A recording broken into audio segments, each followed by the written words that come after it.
Hola, ladies and gentlemen. Thank you for being on our show. This is a role model series that we've been putting together. And I'm excited about this because I'm a writer. I've been writing. I've been aspiring to being a writer. I recently put out 3 books.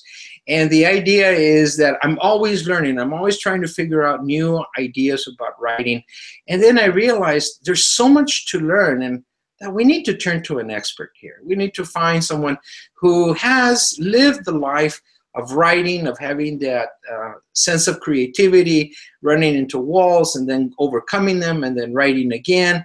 And we found somebody really fabulous to be our guest today's show.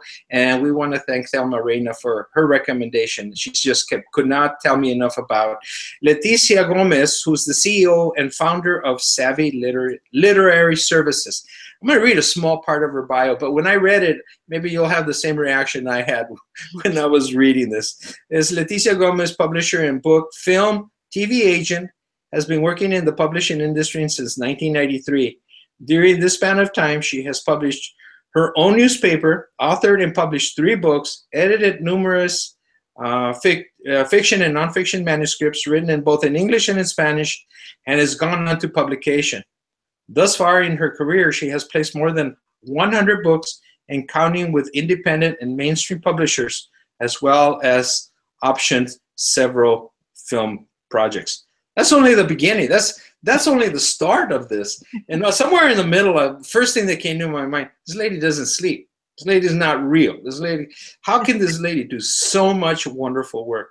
Well, let's find out from her directly. Leticia, thank you for being on the show today. Hello, Armando. Good morning. It's a pleasure to be here. Thank you so much for inviting me to be on your show. Oh, it's a real honor.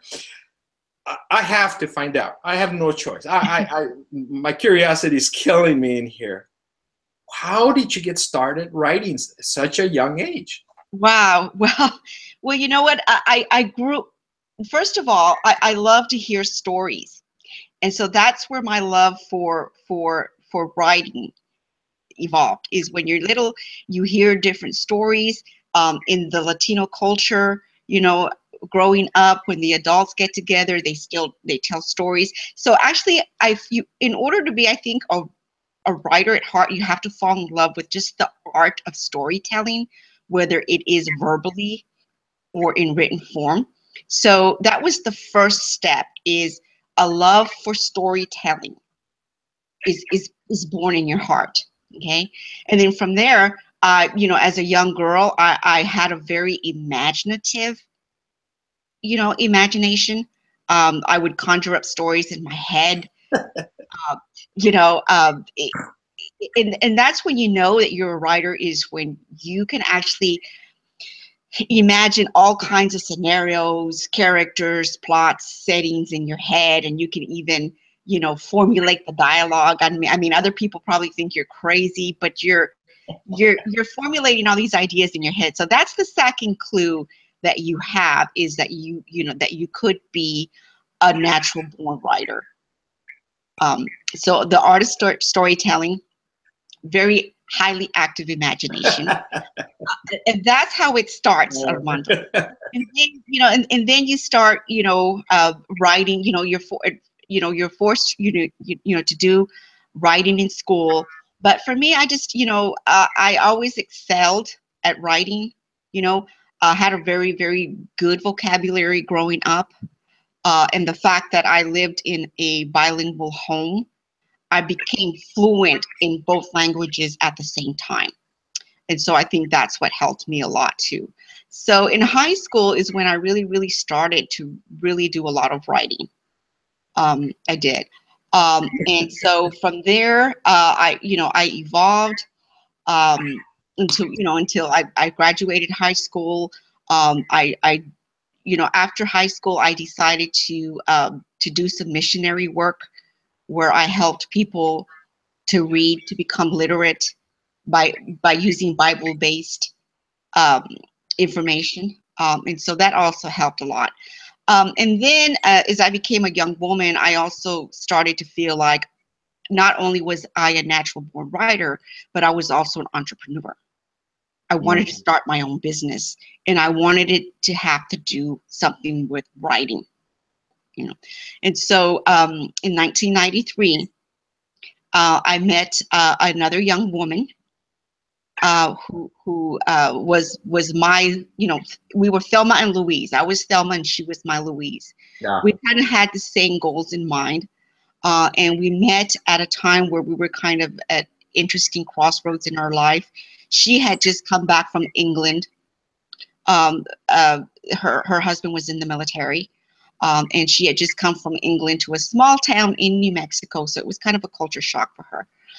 But this town where I lived at the time, Clovis, New Mexico, it was probably, the population was about 40% Latino.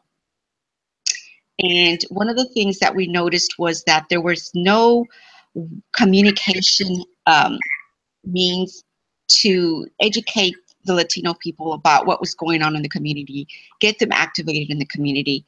So one day, just out of the blue, we were discussing what we were going to be doing for Cinco de Mayo to celebrate that. And she asked me, well, what does your bilingual newspaper say is going on this weekend? I says, what newspaper? I mean, there's no paper for the Latino community. And she says, really? I said, yeah. And she says, well, why don't we start one? I said, okay. Okay. But mind you, Armando, that neither of us had any experience in publishing a newspaper. And this was back in the day, 1993, when newspapers were still relevant. But it was more where you had to practice old school journalism. If you wanted to write about a subject, you couldn't just Google it like you can now. No. You know, you had to, you know, to formulate kind of the character, the setting, the plot in your head for an article. And then you had to grab a legal pencil and a legal pad and pencil and go interview the subject. You know, and then from that, write your interview, write your article. And so, you know, we decided that, you know, we were going to, it had never been done before in this area. And what we decided is that we were going to make the paper innovative in the sense that it was going to be a bilingual newspaper. Every article was going to be written in English along with its Spanish counterpart. And little did we know at the time, Armando, that that was kind of a strategic decision because, you know, once our paper got some you know, notoriety and popularity, then the different educational institutions around the area started to use it in their Spanish classes. Wow. So it kind of became we didn't set it out to be an educational tool, but it kind of ended that way. So I guess, so what I'm saying is that I started out in publishing a newspaper, a bilingual newspaper. So, you know, just a bit of information here. So how do you learn to put a newspaper together? I mean, I understand the writing aspect, but, you know, putting a newspaper together is a whole different genre. So how did that go over? Oh, well, it could have really made for a very interesting sitcom because it was really, you know, we had to, you know, go, you know, just kind of make it up as we went along. And in a sense, no, we did our research and we were both very good with people's skills. And once, you know, we got out to the community, what we were trying to accomplish, we were flooded with help. A lot of people came forward who had experience. One of the first people who came on board was a young graphic designer who worked for the local university.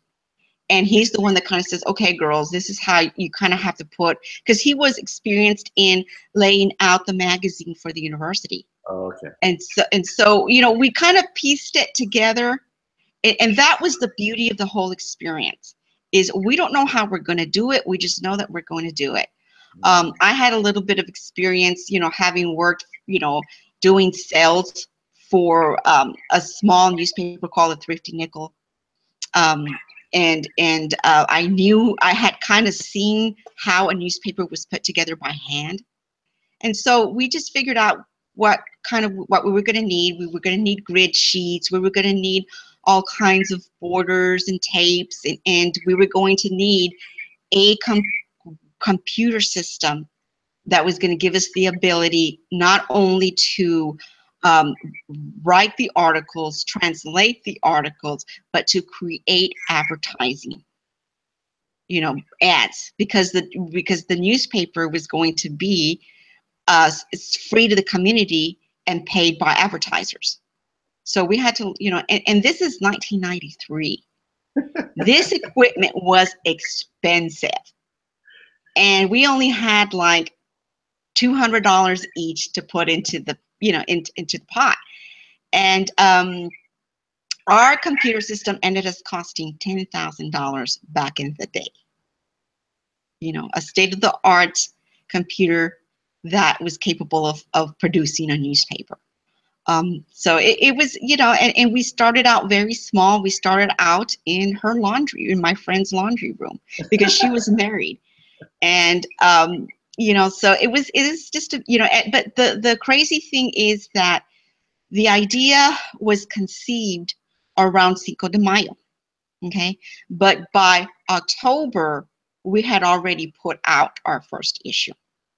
So it was a very rapid process from the conception of the newspaper to the actual first printing edition, the first, you know, edition that we put out.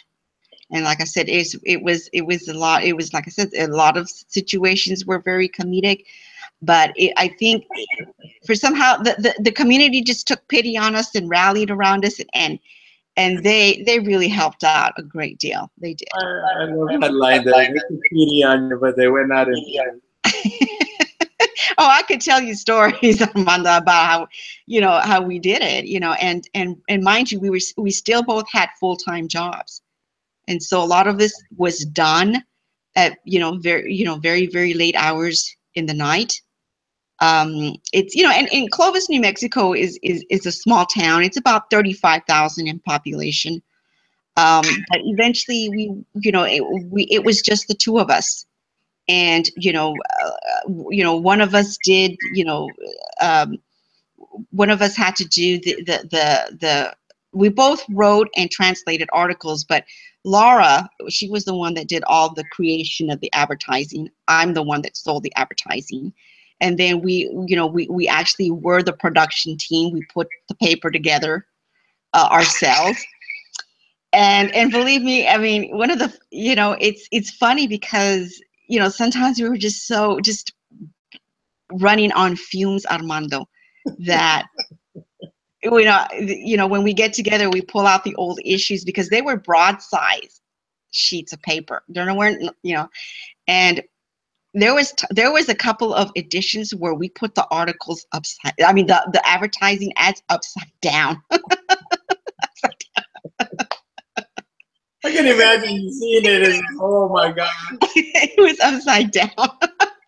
But, you know, but in our little newspaper, we had a little bit of everything. We only printed positive news. We covered everything that the city newspaper would not cover, you know. And I think we became the voice of the people of the Latino community, because, you know, they would call our office and say, listen, we you know, my kid just graduated from high school and he's off to college. Would you do a small article about that? We tried the city newspaper, but they wouldn't do it. So, you know, eventually we became the go-to source, you know, and so I think that's why the community really, really, you know, loved the newspaper.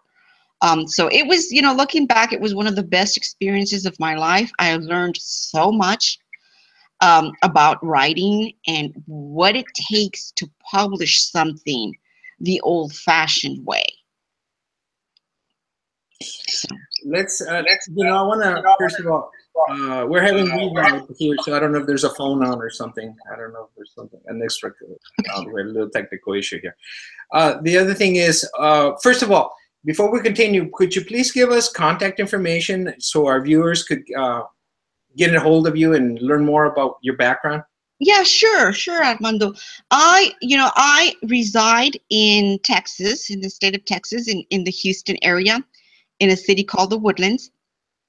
The best way to contact me is through my primary email address, which is savvy, SAVVY, literary, together is one word, savvy literary, SAVVY,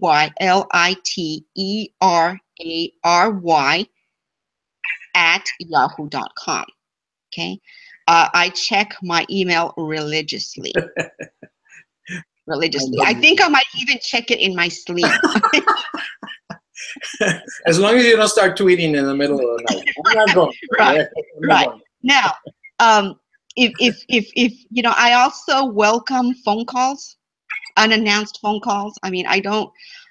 One of the things I always pride myself in is that I'm a person that's very easy to reach. I'm very accessible, and so I welcome people to give me a call at my primary business landline, which is 281-465-0119. If you call, you're not going to get an automated machine. You're actually going to get me. I love talking to people. I really do. Now, if I don't happen to answer the phone, I'm probably really busy. But if you leave me a message, I'm pretty good about returning calls. I usually have a 24 to 48 hour, return call policy. If I don't return your call in, say, a week, something has gone terribly wrong with me. I might be passed out unconscious somewhere in rural America or something.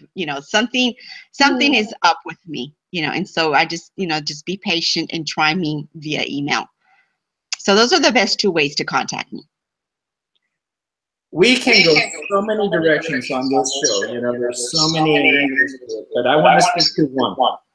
And that one is the idea of talking about getting you to give advice to young people or anyone who is aspiring to be a writer. They've got this writer inside of them, and it's just like wants to come out, but it can't, or they're not sure, what is this thing that wants me to write?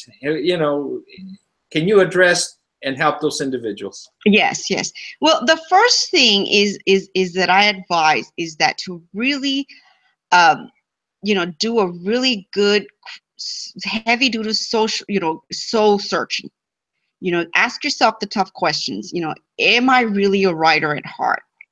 Do I want to write because I have something important to say to the world, or because I want to make money? Do I have what it takes to be a writer? Because I'll tell you one thing I tell young people is it takes a lot of self-discipline to be a writer. And so, so the first step is to really get to know yourself and really make that decision whether you're truly a writer, a lifelong writer, and how much of a commitment you're willing to make to your writing. Okay. Once you've determined that, what kind of writer you want to be and for how long and for what reasons, then I encourage you to read a lot of, read in the genre that you most would like to write in. If you want to write young adult novels, read a lot of young adult novels. If you want to write action thrillers, read a lot of action thrillers. And read authors not just from a mainstream pool, but read a diverse, you choose your writers, with diversity in mind. Read African American authors, read American authors, read Spanish authors. It's like you don't want to eat the same food every day. You want a variety. So in reading, and studying writers, choose a different variety. Okay. Once the more that you read, the more you're going to expand your vocabulary also. And it's just going to give you the ability to be a better writer. Once you've done a lot of reading and you want to actually start the writing process, I would suggest that you start writing about something that you know very well and that you feel strongly passionate about. Okay. If you're a gamer and you love video games, try writing reviews of different video games. Okay. If you're a young woman who really loves to cook, you know, try making up your own recipes and writing about the experience of cooking. Whatever floats your boat, Armando, that's what you really want to write in. Okay. And then once you get comfortable with subjects that you know, then you can explore the subjects that you've always wanted to write about, but maybe don't have that firsthand knowledge. Then, you know, you can get into researching. Now, as myself as a writer, I love researching things. When I was, you know, back in the day when I was a writer before I became an agent and a publisher and everything else, my problem was stopping, you know, finding a stopping point in my research, because I could research forever. But then you have to find a time and say, okay, I've got enough research done. It's time to start writing. You know, so I encourage young people to, you know, to do those things. And, you know, going back to where, you know, young people today have, you know, a responsibility, you know, to keep the art of storytelling alive. Because really, it's with social media, it's a different kind of storytelling. It really is. You know, back in the day, it was a lot of detail, you know, folks drinking coffee, you know, or, you know, telling stories. And now the storytelling is different in the sense that it's more small tidbits of information, you know, just launched at you. It's a different kind of storytelling, I think. But, you know, and it's interesting to see how storytelling is going to change in the future as well. Yes. Yeah. It can go many ways, obviously, with electronics and the ability and availability of people around the world now instead of just locally. So I can imagine the challenges now of writing. Exactly. But one of the messages that I like to give when I'm, you know, doing different writers conferences is that words are a very powerful thing. They can be used for good or they can be used for evil. But I firmly believe that the power of the written word is so great that it has the ability to immortalize the person who wrote the words. You know, because just think of all the famous authors who are long gone, and yet we're still reading their books. Their voice lives on beyond the grave. And so writing it is one of the most beautiful forms of self-expression that we humans have. And it, you know, it will immortalize you. It will leave behind a legacy. Your words can leave behind a legacy for future generations. So it's important. We need our writers. You know, we need young people to, you know, to continue the art of storytelling. You know, one thing we haven't mentioned sort of in depth, and this is a real short show, and we're almost coming to the end, unfortunately. You know, one of the items that comes to my mind is also having a network, i.e., for example, we have Thelma Reina. You know, she mentors other people mentor her. It's a network. It's not just one individual as a writer, but it's a community. Right. Because, you know, I tell you what, writing can be a very solitary endeavor. Yes. And it takes a writer to really understand another writer. Right. So definitely, I think that young people need to seek out other young people who also want to be writers. Right. Okay, because that's where a lot of times where your source of encouragement is going to come from, source of courage. Yes, it takes courage to be a writer. It takes courage to show other people what you've written. And so, yes, I agree with you, Armando, that young people who are serious about writing need to associate with others who are of like mind and who understand the process and who understand the pain and who understand the joy of being a writer. Absolutely. And along those lines, could you please once again provide us with the contact information for our viewers to contact you? Yes, please feel free to email me at Savvy Literary, SAVVYLITERARY at yahoo.com, or give me a ring, 281-465-0119. Now, I know that agents can be notorious for being very hard to find, but I promise you, if you try to reach out, I'm easy to reach. You don't need to hire a private detective to find me. I can easily be reached. I love your wording. And it's true. It's those ideas that go through here. So I need somebody to find somebody, probably a CIA-literary to find somebody. But yeah, well, and I'm speaking from experience, because before I became an agent, I was represented by other agents. And I just didn't feel like I got good service. I wanted my Coke, but I wanted a smile with it to go along with it. You've touched so many valuable points. The idea that, like you said, it is a work of passion. It is a work of exploratory as much as yourself, but also the story. And like anything else, you never know where it's going to lead because it hasn't been written, especially by an individual. So there's a lot of experimenting going on and willing to be very creative. So you've touched on some very critical points that I just really appreciate. And I'm also registering for myself. So thank you very much for that. So what would be your closing statements in terms of all this wonderful information you're sharing with us? Okay, well, it's if you really are serious and really have a love that just cannot be suppressed for writing and the written word, okay, then you need, the first thing, believe in yourself, take it one day at a time. Know that it's going to be a long road, maybe to publication or to where you want to be as a writer. But don't forget to learn along the way and to experience, the joys and to learn from the pitfalls, So it's and you've chosen a very interesting life. Writers, they live interesting lives. They meet interesting people.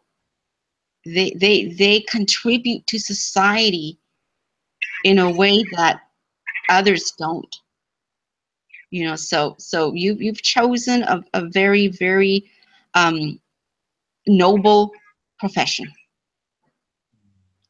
Wow. Taking it all in. And it's not going to be easy, but with friends, persons of like mind, it's going to be a wonderful journey. Leticia Gomez, we've been interviewing her. She is savvyliteracy.literary at yahoo.com. And what I walk away from all this is the idea that it's a work of passion. It's like an artist using words instead of imagery or imagery through words.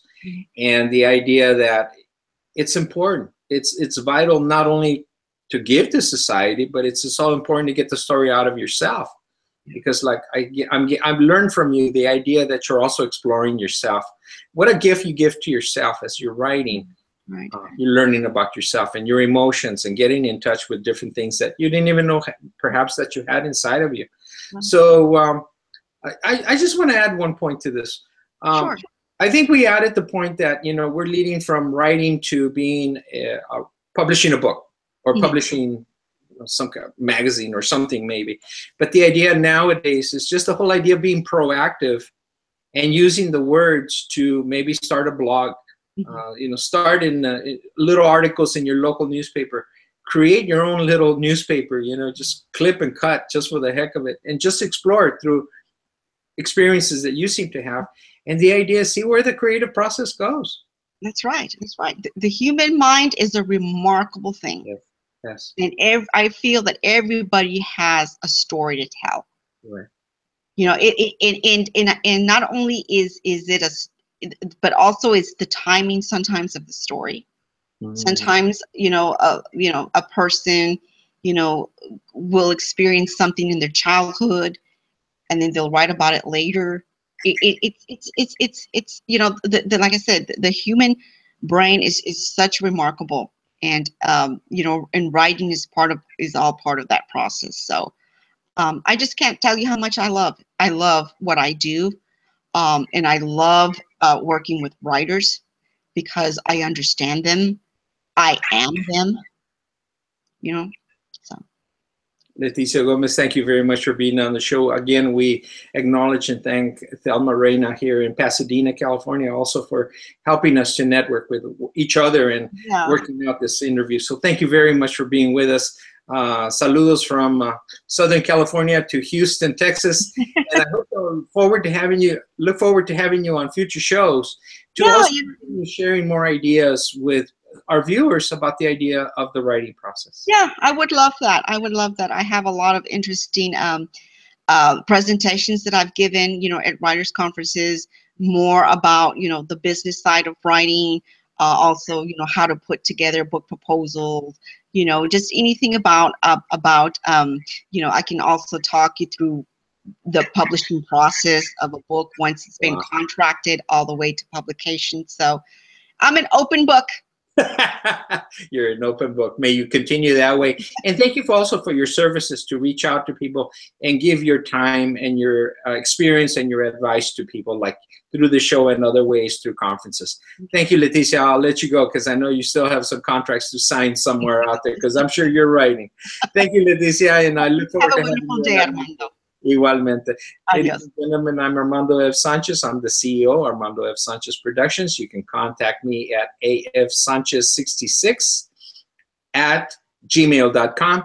And I look forward to having your comments. Again, if you have any questions about Leticia Gomez, honestly, she is always available, and she tries her best to get back to everyone. Thank you, Leticia, and I look forward to having you in future show. Adios, Thelma. I gotta thank you because you've made all this possible as well. Adios. Adiós.